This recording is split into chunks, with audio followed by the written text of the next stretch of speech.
Good morning students. आज हम class 8 का चैप्टर 3 मेरी यूरोप यात्रा पढ़ने जा रहे हैं। बेटा, मेरी यूरोप यात्रा, ये जो नाम है चैप्टर का, ये यात्रा मतलब कहीं घूम के आना। यूरोप मतलब ये, जैसे कि हमारे 7 महाद्वीप हैं, हम एशिया महाद्वीप में रहते हैं, ऐसे ही एक यूरोप भी एक महाद्वीप है। तो यहाँ पर ये जो पाठ है, इसके लेखक राजेंद्र प्रसाद जी हैं।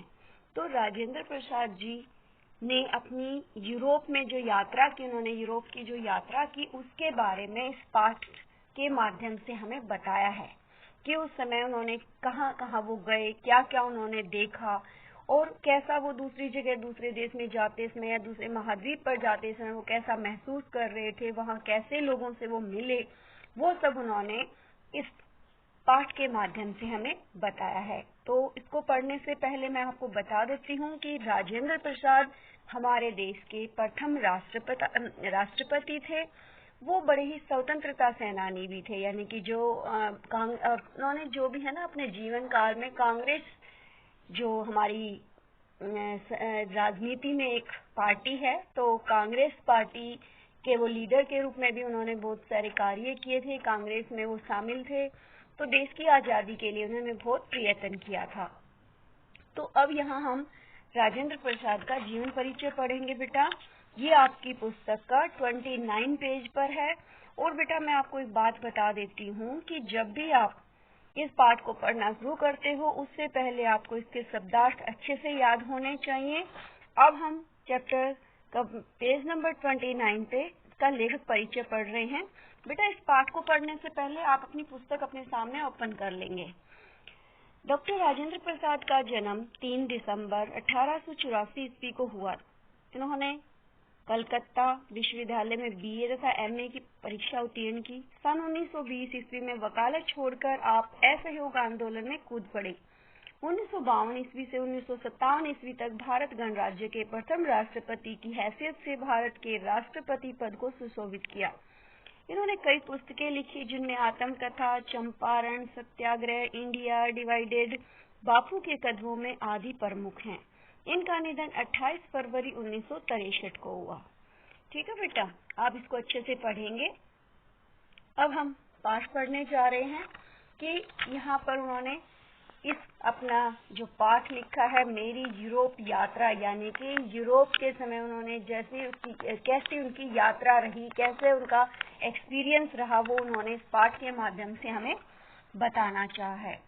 यह मेरी पहली विदेश यात्रा थी, यानी कि राजेंद्र प्रसाद जी कह रहे हैं कि ये जो पहली विदेश यात्रा थी मेरी, मित्रों के परामर्श का अर्थ बेटा वर्ड मीनिंग में दिया गया है सलाह, यानी मित्रों के साथ सलाह से मैंने सर्दी के लिए गर्म कपड़े बनवाए। मैं बराबर केवल खादी ही पहनता था, यानी खादी के कपड़े ही वो पहनते थे। खादी क्योंकि हमारे देश में ही जूट, ये जो कॉटन जो है हमारे देश में ही उत्पन्न होता है, तो विदेशी कपड़े वो पसंद नहीं करते थे, इसलिए वो खादी के ही कपड़े पहनते थे। और वहां जाकर भी इस नियम को भंग करना मैंने उचित नहीं समझा कि भाई विदेश में जा रहे हैं तो बन ठन के जाएं या बापू बन के जाएं, ऐसा उन्होंने नहीं सोचा। उसने सोचा कि जब लाइफ में अब तक खादी पहना है तो मैं खादी ही पहनूंगा। इसलिए कश्मीरी ऊन के कपड़े भी खादी भंडार से मंगवाकर बनवाए। कपड़े की काट छाट भी देसी रखी, यानी कि एक तरह से कपड़े की जो सिलाई है वो भी देसी हिसाब में हुई। कुर्ता पैजामा जो भी अपना सिंपल होता है ड्रेस, वो अंग्रेजी पोशाक न पहनने का निश्चय लिया। फलस्वरूप 2 बातें हुई। बहुत कम खर्च में काम के लायक काफी कपड़े तैयार हो गए कि अपने, यानी कि खादी से कपड़े बनवाने पर इससे क्या हुआ, एक तो और विदेशियों के हिसाब से कपड़े ना बनवाकर इससे क्या हुआ, एक तो कम खर्च में कपड़े तैयार हो गए, दूसरे बहुत सारे कपड़े तैयार हो गए। पोशाक हिंदुस्तानी थी, इसलिए उसमें कुछ भूल अथवा भद्दापन भी हो तो कोई विदेशी समझ नहीं सकता था। अब बेटा, हम अगर कुर्ता पैजामा पैंट शर्ट पहनते हैं तो हमारे ही देश के लोगों को ये पता चल सकता है कि भाई इनके कपड़ों में क्या कमी है, लेकिन विदेश में सब सूट बूट पता नहीं कैसी कैसी ड्रेसेस पहनते हैं। तो अगर वहाँ कुर्ता पजामा पहन के जाते हैं तो उनको ये पता नहीं चलता कि हमारे कुर्ते पजामे में कहाँ कमी है, कहाँ से सिलाई ठीक नहीं हो रखी। उनको तो लगेगा ये इनका फैशन है। ठीक है, तो इससे यही उन्होंने सोचा कि एक तो वहाँ पर उन्हें फैशन का तो पता ही नहीं हमारे फैशन का, और उनको वो कमी भी नहीं निकाल सकते इसमें, क्योंकि उन्हें तो अपने कपड़ों के बारे में पता है। अंग्रेजी पोशाक और रहन सहन धारण करने पर उन लोगों के फैशन और रीति नीति के अनुसार ही चलना फिरना, कपड़ा पहनना और खाना पीना पड़ता है। यानी जैसे कपड़े पहनने होता है कोई व्यक्ति, हम उसको उसका स्टैंडर्ड वही मान लेते हैं। तो कहता है अगर मैं वही विदेशी कपड़े पहनता तो उन्हीं के हिसाब से चलना फिरना पड़ता, उन्हीं के हिसाब से खाना पड़ता। तो अब ऐसा नहीं था। अपना रहन सहन कायम रखने से यह सब झंझट दूर हो गया, यानी सारे ही झंझट मिट गए अपने देसी कपड़े पहनने से। तो विशेषकर मुझ जैसे आदमी के लिए झंझट कुछ कम नहीं है। यानी कि राजेंद्र प्रसाद जी इस दिखावे को झंझट मानते थे, क्योंकि मैंने कभी जीवन में कपड़े और फैशन पर ध्यान ही नहीं दिया है। मैंने कपड़ों को शरीर गर्म रखने और लज्जा निवारण का साधन मात्र ही समझा है। लज्जा मतलब शर्म, निवारण मतलब उसको दूर करना। यानी कपड़े क्यों पहनते हैं हम? एक तो सर्दी गर्मी से बचने के लिए, दूसरा अपने आप को, अपनी इज्जत, अपना शरीर छुपाने के लिए। तो कहता है कि शरीर को गर्म रखने के लिए और अपने शरीर तन को ढकने के लिए ही मैं इसका प्रयोग करता हूँ। साधन मात्र मतलब केवल उपाय। साधन मात्र का भी वर्ड मीनिंग में अर्थ मिलेगा आपको। जहाज पर मेरी पोशाक लोगों के कौतूहल मतलब जिज्ञासा का केंद्र बनी रही। यानी कि ऐसे कपड़े उन्होंने कभी भी किसी को पहने हुए नहीं देखा था। एक पारसी दंपति मतलब पति पत्नी, यानी पारसी थे पति पत्नी, और एक अंग्रेज सज्जन मेरी ओर विशेष आकर्षित हुए। गांधी जी खादी और शाकाहार के संबंध में बातचीत करने में समय आसानी से कट गए। यानी उन लोगों के साथ मैंने गांधी जी के बारे में और खादी के बारे में और शाकाहार क्या होता है? एक होता है मांसाहारी, एक होता है शाकाहारी। मांसाहारी वो होते हैं जो नॉन वेज खाते हैं, और शाकाहारी मतलब वेजिटेरियन। ठीक है बेटा। तो रास्ते में मुझे ज्ञात हुआ कि जब तक जहाज सुएज नहर से गुजरता है, थॉमस कुक कंपनी की ओर से ऐसा प्रबंध रहता है कि जो यात्री चाहे वह मोटर गाड़ी द्वारा जाकर कैरो नगर देखकर आ सकता है। यानी बीच में कुछ समय के लिए रुकते हैं तो कैरो नगर जाकर के वो घूम सकते थे। मैंने ये देखाना अच्छा समझा। मेरे साथ कुछ और यात्रियों ने भी थॉमस कुक के साथ वहां जाने का प्रबंध कर लिया था। हम लोग सवेरे 5 बजे जहाज से उतरकर मोटर गाड़ी पर कैरो चले गए। यानी किसी जगह का नाम है कैरो, नगर का नाम है कैरो। पहुंचने पर मुंह हाथ धोने और नाश्ता करने के लिए हमें एक होटल में ले जाया गया। फिर हम कैरो का अजायब घर देखने गए। अजायब घर का बेटा वर्ड मीनिंग में अर्थ है पुरानी चीजें, यानी कि एक तरह से आर्कियोलॉजी की जो थिंग्स होती है वो देखने गई। वहाँ पिरामिडों की खुदाई से निकली। पिरामिड बेटा देखो ये सामने आपके 27 पेज पे जो बड़े बड़े जो ट्रायंगल शेप में जो दिखाई दे रहा है वो होते हैं पिरामिड। वहाँ पिरामिडों को खुदाई से निकली वस्तुएं अब तक सुरक्षित रखी गई हैं। प्राचीन मिस्र के कितने ही बड़े नामी और प्रतापी बादशाहों के मम्मी अर्थात शव जो पिरामिडों से निकले हैं वहाँ सुरक्षित रखे हैं। अब देखने में वे काले पड़ गए हैं, पर उनके चेहरे और हाथ पैर ज्यों के त्यों हैं। वे जिस कपड़े में लपेट कर गाड़े गए थे वह कपड़ा भी अभी वैसा ही लिपटा हुआ है। यह कपड़ा बहुत ही बारीक हुआ करता था। कहते हैं उन कपड़ों का निर्यात मतलब बेचना भारतवर्ष से ही हुआ करता था, यानी भारत से ही वो लोग खरीदते थे। उन दिनों वहाँ के निवासियों का विश्वास था कि आराम के सभी सामान यदि निर्जीव शरीर के साथ गाड़ दिए जाए, अर्थात यहाँ पर बेटा बताया गया है कि उस समय निवासियों का ये विश्वास था कि अगर कोई इंसान मर जाता है तो उसको जो चीजें पसंद हैं, या जैसे कि हम फैमिली में रहते हैं तो हम क्या यूज करते हैं, बर्तन, गहने, कपड़े, तो ऐसा था कि अगर कोई इंसान मर जाता है तो उसके साथ उसकी सुविधा की वस्तुएं भी गाड़ देते थे, यानी जमीन में दफना देते थे ताकि वो मर कर भी उन चीजों का प्रयोग कर सके। तो ये उनकी उधर उस समय मान्यता थी। तो परलोक भी उनसे वह आराम पा सकता है। इसी विश्वास के अनुसार पिरामिडों के अंदर शव के साथ सभी आवश्यक वस्तुएं गाड़ी जाती थी। पहनने के कपड़े और गहने, बैठने के लिए चौकी, खाने के लिए अन्न, श्रृंगार के लिए सामान, सवारी के लिए रथ और नाव तक रखे जाते थे। उन्हें देखने से ज्ञात होता है कि उस समय भी लोग सोने का व्यवहार जानते थे, यानी कि सोने के बारे में जानते थे। सुना है किसी प्रकार की खुदाई में मोहनजोदड़ो में जो गेहूं निकला है वह बो देने पर उग गया। संग्रहालय मतलब जहाँ पर अनाज वगैरह को इकट्ठा किया जाता है। संग्रहालय और अनाज क्या और तरह की और कोई भी चीजें जहाँ इकट्ठी रखी जाती हैं बहुत सारी मात्रा में, जैसे हम एक तरह से उनको बोल सकते हैं जो गोदाम वगैरह बोलते हैं, ऐसी वस्तुओं। और विशेषकर प्रतापी राजाओं के सब देखकर यह मालूम होने लगता है कि हम जो कुछ अपने बड़पन के मद में करते हैं। बड़पन मतलब बड़ा होना, अपने आप को बड़ा समझना। मद मतलब नशा, यानी अपने आप को बड़ा मानने का नशा। यह सब कितना तुच्छ मतलब छोटा, और अस्थायी मतलब सदा न रहने वाला है। जिन बादशाहों के संबंध में कहा जाता है कि उन्होंने अपने जमाने में बहुत अत्याचार किए थे, उनके सब उसी तरह आज भी पड़े हैं। जो वहाँ का इतिहास नहीं पढ़ता उसे उनके नाम तक मालूम नहीं। यद्यपि अजायब घर का सफर मनोरंजक रहा, तथापि मेरे दिल पर क्षणभंगुर, जीवन की सच्चाई, क्षणभंगुर मतलब एक पल में नष्ट होने वाले इस जीवन की सच्चाई का गहरा प्रभाव पड़ा। मैं वहाँ से उदास ही निकला। अजायब घर के बाद हम लोगों को शहर की कुछ प्राचीन और प्रसिद्ध इमारतें दिखाई गई, जिनमें एक प्रसिद्ध मस्जिद भी थी। मिस्र में मुसलमान पूर्व की ओर मुंह करके नमाज पढ़ते हैं, क्योंकि वहां से पवित्र काबा पूर्व की ओर पड़ता है। काबा बेटा एक तरह से जैसे हमारा धार्मिक स्थल हरिद्वार है, मनसा देवी है, यहाँ तक कि अमरनाथ है, उसी तरह से काशी है। उसी प्रकार से मुसलमानों का जो पवित्र स्थान होता है वो काबा होता है। तो यहाँ पर जो मुसलमान जिस मंदिर में नमाज पढ़ते हैं उसे मस्जिद कहते हैं। तो यहाँ पर वो पूर्व की तरफ मुंह करके ही नमाज पढ़ते हैं, क्योंकि उनका जो धार्मिक स्थल काबा है वो पूर्व में ही है। वहाँ की मस्जिदें भी इसी कारण पूर्व रुख की रहती हैं। पूर्व रुख मतलब पूर्व की तरफ ही उनका फेस होता है। यद्यपि कैरो पुराना शहर है, पर जिस हिस्से को हमने देखा वह बहुत कुछ आजकल के शहरों जैसा ही था। दोपहर का भोजन करके हम कुछ दूर तक मोटर गाड़ी पर पिरामिड देखने गए। एक स्थान पर पहुंचकर मोटर गाड़ी छोड़ देनी पड़ी। ऊंटों पर सवार होकर पिरामिडों तक जाना पड़ा। मेरे लिए यह सवारी बिल्कुल नई थी, क्योंकि मैं कभी ऊंट पर नहीं चढ़ा था। ये जो बातें कह रहा है वो राजेंद्र प्रसाद जी कह रहे हैं। पिरामिडों को नजदीक से जाकर देखा। ये चौखुटी इमारतें थी। चौखुटी मतलब चौरस। हमारे देश में जैसे ईंटों के भट्ठे बने होते हैं, बेटा आपने ईंटों के भट्ठे बने देखे होंगे, नीचे से चौड़े होते हैं, ऊपर तक भीड़े होते चले जाते हैं।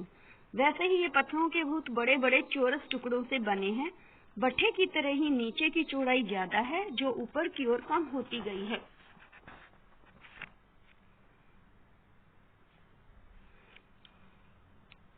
ओके बेटा, बाय मिस्टेक पेज टर्निंग कर पाए थे। अब हमारा पेज नंबर है 28। अब ईंटों का भट्ठा छोटा होता है, पर पिरामिड बहुत बड़े और ऊंचे हैं। इनमें लगी पत्थर की एक एक ईंट मेरे अनुमान से 5 हाथ लंबी होगी। इसी के अनुसार उनकी चौड़ाई और मोटाई भी है। एक एक ईंट काटकर न जाने कितने दिनों में इतनी बड़ी इमारत तैयार हुई होगी। इसमें कितने गरीबों ने अपनी जिंदगी का कितना हिस्सा लगाया होगा, और यह सब किसी एक राजा के नाम को उसके मरने के बाद भी कायम रखने के लिए किया गया था। नाम तो अब केवल पुस्तकों में रह गए हैं। ये इमारतें जिनसे मनुष्य कोई लाभ नहीं उठा सकता, अपनी जगह पर आज भी हजारों वर्ष के बाद ज्यों की त्यों खड़ी हैं। यानी उन इमारतों के बारे में सोच रहे हैं किसी राजा ने बनवाई है, कितने लोगों की मेहनत है, कितनी ईंटें लगी हैं, कितना सामान लगा है, वो सब बातें यहाँ पर राजेंद्र प्रसाद जी सोच रहे हैं। हमने रेगिस्तान में एक विचित्र मूर्ति भी देखी जिसे स्फिंक्स कहा जाता है। सुनते हैं प्राचीन काल में इन प्रश्नों के उत्तर देती थी। यह प्रश्नों के उत्तर देती थी। संध्या समय वापस आकर हम लोग रेलगाड़ी पर सवार हुए और रात को 11 बजे शहीद बंदरगाह जहाज वहां पहुंच गया था। खाना पीना रेलगाड़ी में ही हो गया था, अतः हम सब जाकर अपने अपने कमरों में सो गए। भूमध्य सागर में पहुंचने पर कुछ सर्दी लगने लगी। लाल सागर तो बहुत गर्म था। बेटा इन लाइनों को अंडरलाइन कर लेंगे, क्योंकि देखो बताया गया है कि भूमध्य सागर में पहुंचने पर कुछ सर्दी लगने लगी। लाल सागर तो बहुत गर्म था। अभी पूछ सकते हैं कि लाल सागर कैसा था, भूमध्य सागर कैसा था। अरब सागर से भी अधिक भूमध्य सागर में हवा भी कुछ जोर से चलती थी, इसलिए जहाज कुछ हिलता था।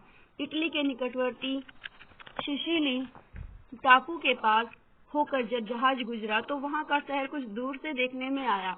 पहाड़ साफ नजर आता था। कुछ दिन बाद हम फ्रांस पहुंच गए। रास्ते में कोई विशेष बात नहीं हुई। समुद्र यात्रा में चारों ओर पानी ही पानी दिखता है। दिन रात पानी देखते देखते 1-2 दिनों के बाद जी उब जाता है। जी मतलब मन उब जाता है। अगर कहीं के से गुजरते हुए जहाज नजर आ जाए या जमीन देखने में आ जाए तो बहुत आनंद होता है। सभी यात्री उसे इस तरह से देखने लगते हैं मानो उन्होंने कभी जमीन देखी ही ना हो। मार्सेल्स में हम लोग सवेरे ही उतरे। वहां एक होटल में ठहर गए। वहां भी थॉमस को कंपनी की नौका से शहर के देखने योग्य सभी स्थानों को देख लिया। सवेरे जहाज से उतरते ही रात को रवाना होने वाली रेलगाड़ी में अपने लिए मैंने स्थान सुरक्षित कर लिया था, यानी बुकिंग करवा ली थी। दिन भर घूम घाम कर रात की गाड़ी से पेरिस के लिए रवाना हो गया। पेरिस से गाड़ी बदलकर कैले पहुंचा। कैले भी जगह का नाम है बेटा। वहां फिर जहाज पर चढ़कर संध्या होते होते डोवर में उतरा। डोवर भी जगह का नाम है। डोवर से रेलगाड़ी में चढ़कर रात के करीब 9 बजे लंदन पहुंच गया। मैं मार्च के तीसरे सप्ताह में लंदन पहुंचा था। स्टेशन पर पहले से वहां पहुंचे हुए मित्र मिल गए। सीधा उस मकान में चला गया जो पहले ही ले लिया गया था।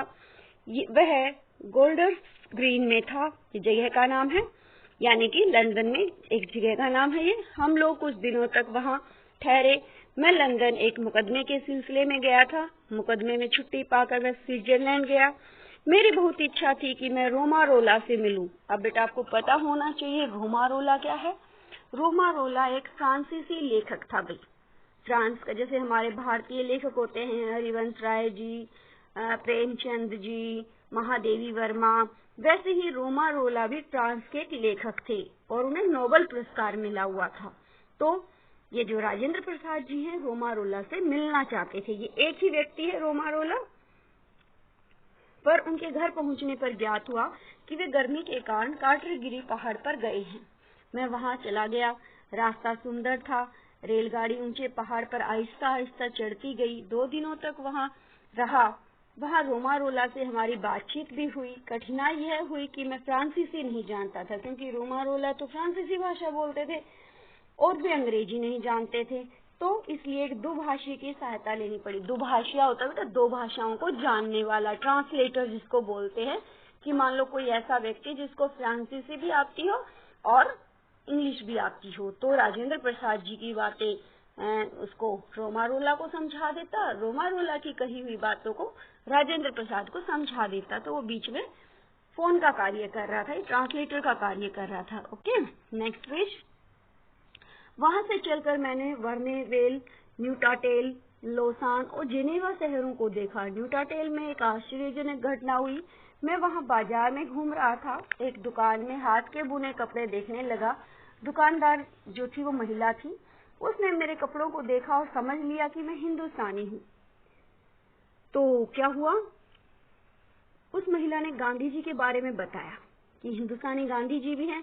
तो उन्होंने गांधी जी के बारे में बताया। मुझे आश्चर्य हुआ, क्यों राजेंद्र प्रसाद जी को आश्चर्य हुआ कि वहां पर लोग गांधी जी को जानते हैं, कि वह न केवल गांधी जी का नाम जानती थी बल्कि उनके संबंध में जो ग्रंथ उसे मिल सके उन्हें वह पढ़ गई थी। वहां से फिर लंदन लौट आया। लंदन से मैं हॉलैंड गया। वहां उन दिनों युवकों का अंतर्राष्ट्रीय सम्मेलन हो रहा था। मैंने भी उसमें भाषण दिया। सम्मेलन युद्ध विरोधी युवकों का था। वहां से बर्लिन गया। घूम घूम कर बर्लिन देखा। बर्लिन से लिप्जिंग पहुंचा और वहां एक दिन ठहरा। वहां प्रसिद्ध जल चिकित्सक लुई कोहने से मिलने का विचार हुआ, पर ज्ञात हुआ कि मेरे पहुंचने से पहले ही उनकी मृत्यु हो चुकी है। फिर अपने यात्रा क्रम के अनुसार म्यूनिख पहुंचा। वहां से प्रसिद्ध सेलर हाउस देखा, वहां जहां हिटलर के भाषण हुआ करते थे। क्वेश्चन आ सकता है कि हिटलर के भाषण कहाँ हुआ करते थे? सेलर हाउस में। वहां का प्रसिद्ध अजायब घर भी देखा। म्यूनिख से वेनिस गया। यह अजीब शहर है। घर घर में समुद्र है। नाव के सिवा दूसरी सवारी वहां नहीं चलती। पानी के बीच चट्टानें हैं और इन्हीं पर मकान बने हुए हैं। वेनिस में है भाई ऐसा। मछुआरों की भरमार है, मच्छरों की भरमार है। मसहरी होता है मच्छरदानी। मसहरी में भी नींद आना कठिन है। क्या होता है बेटा, जब मच्छर काटते हैं तो हम मच्छरदानी लगा लेते हैं ना, तो उसको मसहरी बोलते हैं।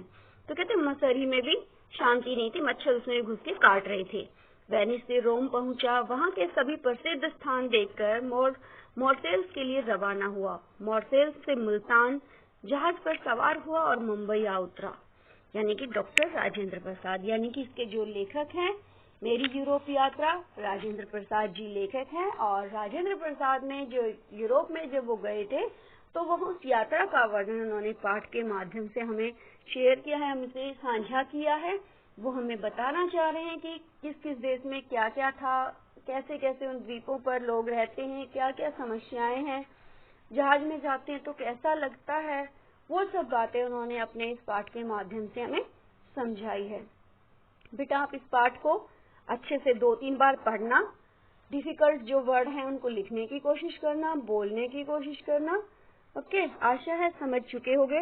बेटा मैंने क्वेश्चन आंसर नीचे दिए हुए हैं, आप वो क्वेश्चन आंसर कॉपी में लिखेंगे और याद करेंगे। धन्यवाद।